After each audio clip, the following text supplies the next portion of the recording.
I'm supposed to get married in 2 days, and I can't stop thinking about my fiancé. It's not for a good reason, and I'm wondering if I should call off this wedding, or should I just run away, actually, and not tell anybody where I'm going. Here's what I'm trying to say. It can't only be me, who heard from her very childhood that all the glitter is not gold and yet choose to ignore it. I don't think it's entirely our fault. No one actually explains the importance or the truth behind these sayings to us. I mean, if they did, I wouldn't have fallen for petty lies behind the charming face of my fiancé Carlos. Not so soon, not so deep. Hey guys, I'm Monica. I might be the stupidest girl some of you will ever come across, or at least that's how I feel about myself right now. Let me take you all through the journey that's led me to this conclusion right here. So, 6 months ago, I was a happy, normal girl. I had a decent job, a good circle of friends, and supportive family. Life was going pretty well for me, or so I thought. Then I met Carlos, the tall, lean Carlos with the perfect black hair and these intense black eyes that seemed to see right through me. He was charming, to say the least, and the kind of charm that sweeps you off your feet and makes you feel like you're living in a fairy tale. He was exotic, and who doesn't like a new cuisine? But he was not the kind that just looks and feels good at first, but troubles your stomach later. Oh, no, no, no. He was truly different and good to me. Carlos was everything that I wanted inside of a partner. He was respectful, kind, gentle, and loving.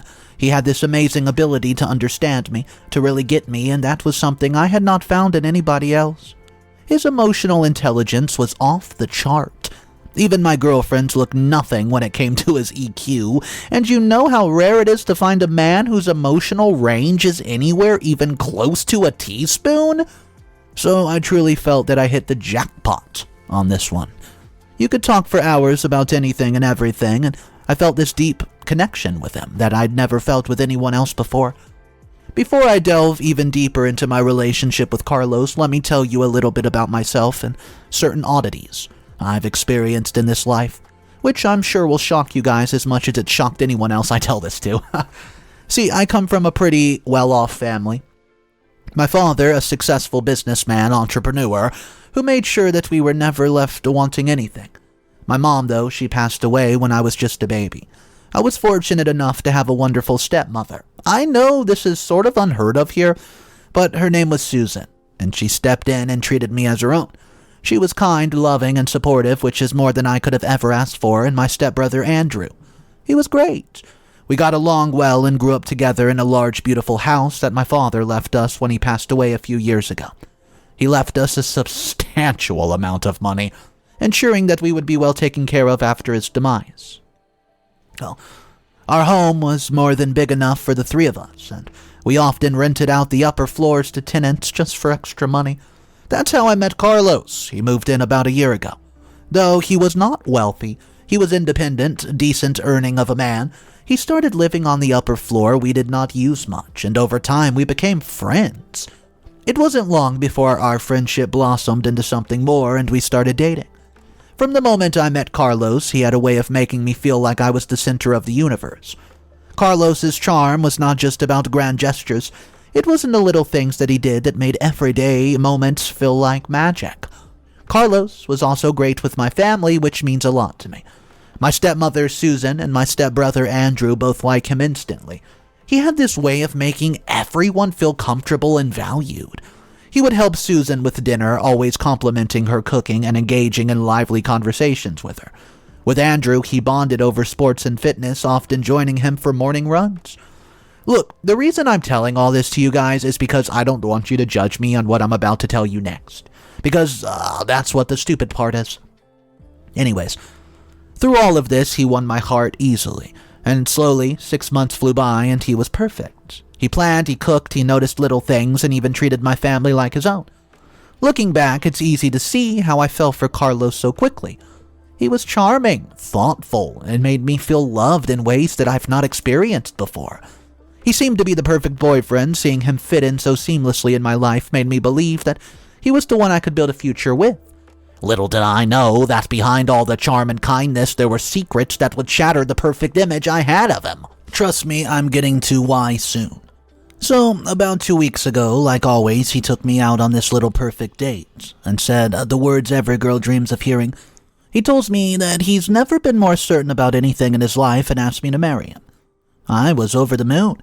It might have been fast, but when you know, right? So I said yes without a second thought. We decided to get married as soon as possible. I know, 6 months are way too early, but what was I supposed to do?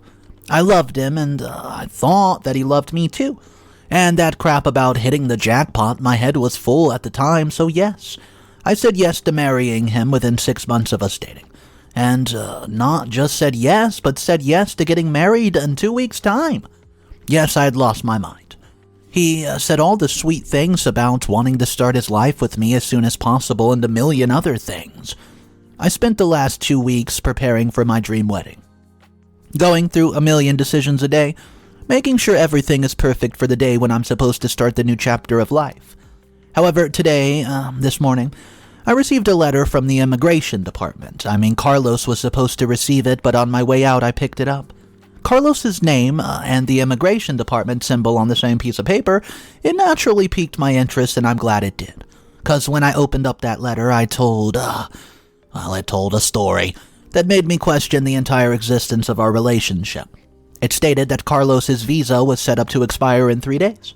If he did not renew it, he would be deported. I was completely shocked, and now you guys would be thinking that I must already know about Carlos's background, yeah? Well, what was there to be shocked about? But that's the thing, he never told me he was an immigrant. Instead, Carlos had always told me that his parents immigrated here and that he was born in the States. Why would he lie about something like that? I sat down with the letter in my hand, my mind racing, questions absolutely flooding my mind. Why didn't he tell me about his visa status? Why did he let me believe that he was born here? And the timing of it all, just a day after our wedding, it felt way too convenient, almost like he planned it. My heart sank as a horrible thought crossed my mind. Was he marrying me just to get a green card? The more I thought about this, the more it made sense. It explained why he was so insistent on getting married oh so quick. I felt like such an idiot for not seeing it sooner, but then again, why would I doubt him? He had been nothing but loving and kind to me, and I could not reconcile the man I knew with somebody who would use me like that. So here I am, sitting on my bed, writing to a bunch of strangers on the internet 2 days before my wedding, because honestly I can't think straight. I honestly want to take this notice to him and rip apart his face, but there's a part of me that does not want to believe that he's done something so horrible to me. Especially after all the love and care I've given him in whatever brief period of time that we've been together. I'm getting married in 2 days. This thought keeps crossing my mind, and I have a mental breakdown every time I think about it. What if he really is marrying me just for a green card? Or what if he actually loves me and just could not tell me about this, thinking I might judge him? But then why would he lie about his birth? Gosh, none of it makes a lick of sense. I don't know what to think. Guys, please tell me if you were in my shoes, what would you do? Because I'm currently losing my mind. What's up, everybody? So, I have some comments to check out before we hop into the first update. The first one comes from Silly Little Goose, 19. Hey, OP. First off, thanks for sharing your story. It sounds like you're going through a lot. Honestly, maybe Carlos was just scared to tell you about his visa because he didn't want to lose you. Sometimes people keep secrets out of fear, not because they're trying to be shady. You've got a lot of great memories with him, and it's clear that he cares about you. I think the best thing you can do is talk to him directly. Ask him about the letter and see what he says. Sometimes things aren't as bad as they seem. It's better to get everything out in the open before making any big decisions. Just remember, you deserve honesty and love, and if Carlos truly loves you, you guys can work through this. Good luck, and I hope things turn out good for you. Comment number 2 from GVivian45. Monica? Seriously? You should have seen this coming. 6 months is way too short to really get to know someone, especially engaged. You're really just as stupid as you say, huh? Carlos hiding something as big as his visa status is a huge red flag. People lie about this stuff, and when they're up to no good. It sounds like he might be using you for a green card. You knew it. You let his claim blind you to the point where you did not see any of the wearing signs. Honestly, you need to confront him about this letter ASAP, and rethink this whole wedding thing. You don't want to end up trapped in a marriage based on lies. Protect yourself and make sure you're not being taken advantage of. It's better to deal with the truth now than regret it later. Guys, I hope you're enjoying today's story. It's about to get a lot crazier. The first update is upon us, but if you're not subscribed to the channel, go ahead and click that button. Thank you for the support. Here is update number 1. Hello again. I know it has not even been 24 hours since I told you guys how my boyfriend never told me about being an immigrant. Instead lied to me about being born and brought up in the States, which I realized after I mistakenly received an official notice from the immigration department stating that his visa expires in 3 days. Well, like any good girlfriend, I decided to ask my boyfriend about it, rather than jumping to conclusions. How I wish I had just jumped to those conclusions. It would have saved me from witnessing such a horrifying, disgusting sight. Well, let me walk you guys through it. So, I went upstairs to find him, but he was not in his room. I knew he had not gone out because I had just come from near the entrance. If he had, I would have seen him. So I thought maybe he might be in the kitchen, given how much he loved cooking. However, he was not. It was on my way back home from the kitchen that I heard his voice. Guess where it came from? It came from none other than my stepbrother's bedroom. At first, I didn't think much of it because he has a good relationship with all of my family, so it was no big deal that he was hanging out with my stepbro. But when I heard it, weird noises coming from inside, not just any noises, sounds that made my stomach churn. It was clear from the noises that something very intimate. It was happening, and I felt my heart start to race. I couldn't believe it. I mean, how could I? So I pushed the door open very slightly. There he was. Carlos, my fiancé, in bed with none other than my stepbrother Andrew, and I stood there frozen. Unable to even comprehend what I was seeing, I almost vomited on the floor. It was like a punch to the gut. I mean, I wanted to up and run away to escape the nightmare, but I wasn't like those stupid people who just turn around and run without thinking. Thanks to my quick presence of mind, I realized quickly that I would need proof to confront him later. 'Cause there was no way I was walking in on them, so I quickly snapped a couple photos and ran back to the room before I got sick. For some reason, I returned to his room and not mine. Maybe it's because of how many memories this room held for me. I remember sitting numb like a statue straight for 10 to 15 minutes when a chime from his phone brought me back to reality. See, Carlos's phone had been lying around enough times that I knew the passcode. Quickly, I grabbed it and began to sift through his contact. I've never had any reason to suspect him before, so I had not paid much attention to his phone. I mean, he barely had any female contacts. I was like the most secure woman on the planet until now. Now it was like my lifeline to the truth is here. Oh man. I opened up his text messages, and for the first time, his male friends contact one by one, and what I found was absolutely gut-wrenching. Half of them were his potential love partners, and the other half were his ex-boyfriends. The messages between them were filled with flirtation and intimate detail. It was crystal clear that Carlos had been juggling multiple relationships, all while planning a marriage with me. As I scrolled back and forth, my thumb stopped at one particular contact. I don't know, call it my gut instinct or whatever, I had this very strong urge to open it. So I did so. I started reading the chit-chat. It seemed, too, that he was one of the many boyfriends of Carlos, but what I read next felt like a tight slap across my face. What I had suspected was true. The messages made it painfully obvious that Carlos had been using me to secure his green card. The messages were very blunt. He had been playing me as a fool, pretending to be in love while keeping his intentions hidden. I could go no longer. So I quickly snapped a couple of pictures of a few of his texts with various men and left his room. It's strange how quickly everything can change. I mean, one moment you're planning your future with someone you love, and the next you're staring into the abyss of their lies. So here I am, sitting a night before my wedding with absolutely no idea what to do. I know one thing, though, no matter what happens, I won't let him use me for his benefit. I just don't know how.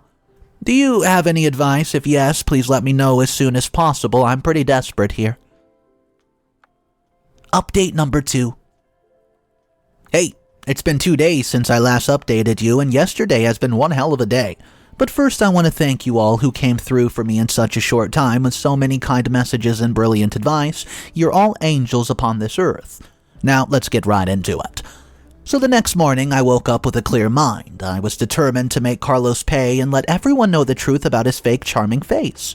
What better a day could be than the very occasion already present in front of us, our wedding? I know many of you must be pondering, why would I do something so horrible to myself? Well, the thing is, I already feel like a joke. My heart's been broken, my feelings have been played with, and I'm being used. So I don't think I care too much about anything as of now. And even if I had called the wedding off discreetly, people would have talked behind my back, so I just think it would be better if I myself give them something to talk about, rather than assuming any kind of crap. So, on the day of the wedding, everything was set for what was supposed to be the happiest moment of my life. The venue was beautifully decorated, guests were arriving, and everyone was buzzing with excitement. Well, and I had my perfect revenge waiting and simmering slowly, right before it blew up all over Carlos's stupid face. I waited right before the vows. As the moment came, I said to Carlos that I had a special little gift prepared for him. I walked up to the front where everybody was gathered and made sure all the eyes were on me. Without saying a word, I threw the photos at Carlos and had someone share copies of those photographs with all the guests present. The pictures hit him like a ton of bricks. I could see the shock and confusion in his eyes as he looked at the evidence on his betrayal scattered on the floor. The room fell silent, and I could feel every single gaze burning into us.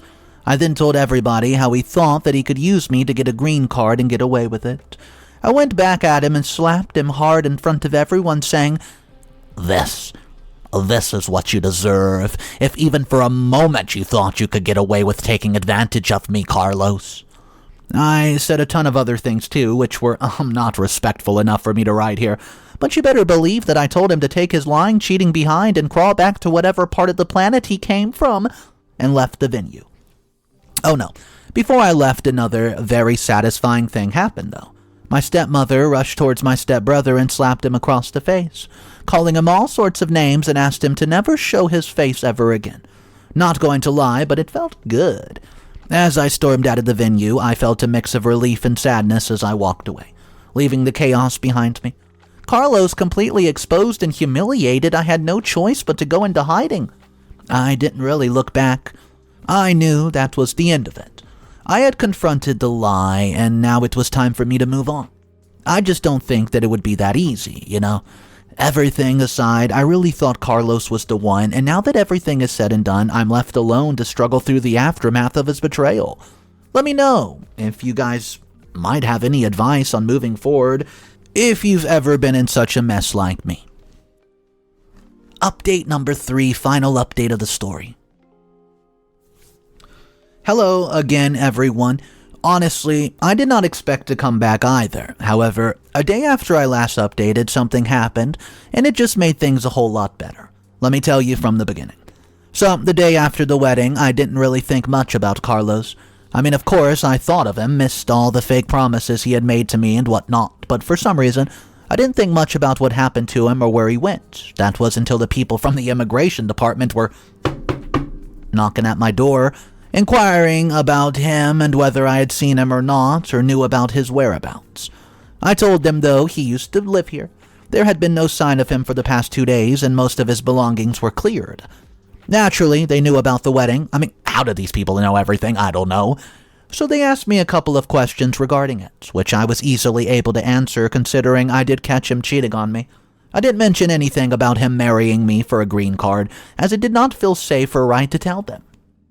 Once they had answers to all of the questions they could possibly think of, they offered me a contact number asking me to contact them if I learned anything new about Carlos's whereabouts. And ladies and gentlemen, this gave me a brilliant idea. I promised them to help find him in whatever way I could. They just thanked me and left. After that, I texted old Carlos right away. See, I put on the best act possible. Pretending I was reeling from what happened and could not stop thinking about him, I told him how hurt I was and asked where he had done this to me for. I was hoping he believed my story and he agreed to meet up.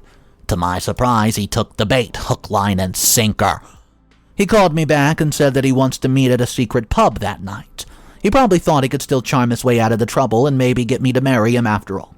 But this was what I wanted. This was what I counted on. So I went there. And the moment I walked into the pub, his face lit up so much that for a moment I actually mistook him for still being in love with me.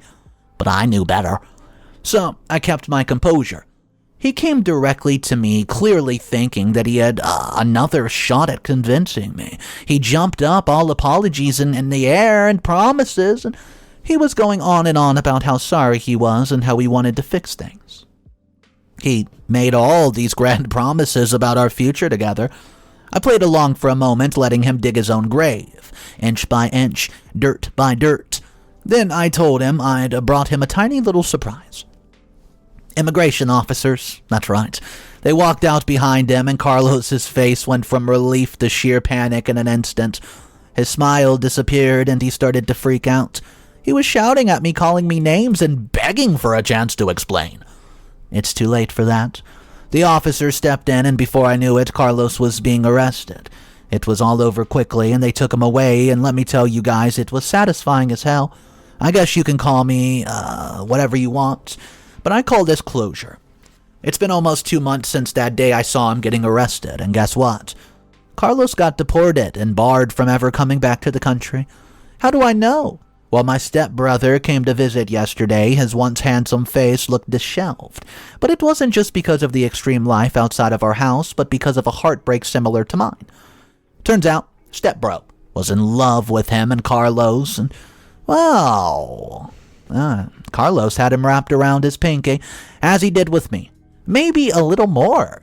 As it turns out, Andrew still tried to help him even after learning that he had been cheating on him too. It was he who had been helping him financially after he left her house, but that moment, Carlos learned he was being deported, he showed his true colors to Andrew.